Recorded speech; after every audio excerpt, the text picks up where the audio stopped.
ہمارے ہاں دیکھا ہوگا جیسے روزہ ہے، روزہ تو ہر کوئی ایک دوسرے سے پوچھتا ہے ہاں بھائی آپ کا روزہ ہے یا نہیں روزہ، یا کسی کا روزہ نہیں ہوتا تو وہ ایک دوسرے کو بتاتے ہیں صحیح اس کا روزہ نہیں ہے یا اس کا روزہ نہیں ہے، یہ بھی ایک گناہ ہے۔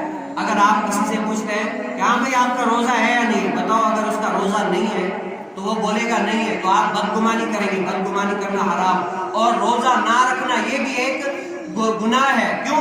وہ گناہ اس کے اوپر ہے، آپ اس کے گناہ کو کیا اس کو ٹٹول رہے ہیں، لوگوں میں ظاہر کر رہے ہیں، تو یہ اس کی دل آزاری یہ تو اس کا اپنا فعل ہے۔ آپ کسی سے پوچھیں نہیں کہ روزہ ہے یا نہیں، یہ اس کا اور رب کا معاملہ ہے۔ کیوں؟ روزہ یہ ہے باطنی چیز، روزہ دیکھنے میں کسی کو بھی نہیں آتا، روزہ انسان کی نیت اندر میں ہوتا ہے۔ تو آپ کسی سے پوچھیں نہیں کہ روزہ ہے یا نہیں، اگر نہیں ہے تو اگر وہ بولے گا نہیں ہے تو کبھی کبھار ایسے بھی ہوتے کوئی کہ بھائی ہٹے کٹے ہو کر بھی روزے نہیں رکھتے، اب بتاؤ اس کے دل میں ایک بغض کا بیج ہو گیا نا، اگر نہیں ہے یہ اس کا معاملہ ہے، ہمیں نہیں پڑھنا ہم تو، اور آدمی پوچھتا ہے تو اس سے یہ باتیں بھی ظاہر آتی ہیں، انسان کے دل میں بغض عداوت ہو جاتا ہے، تو یہ بھی نہیں پوچھنا چاہیے۔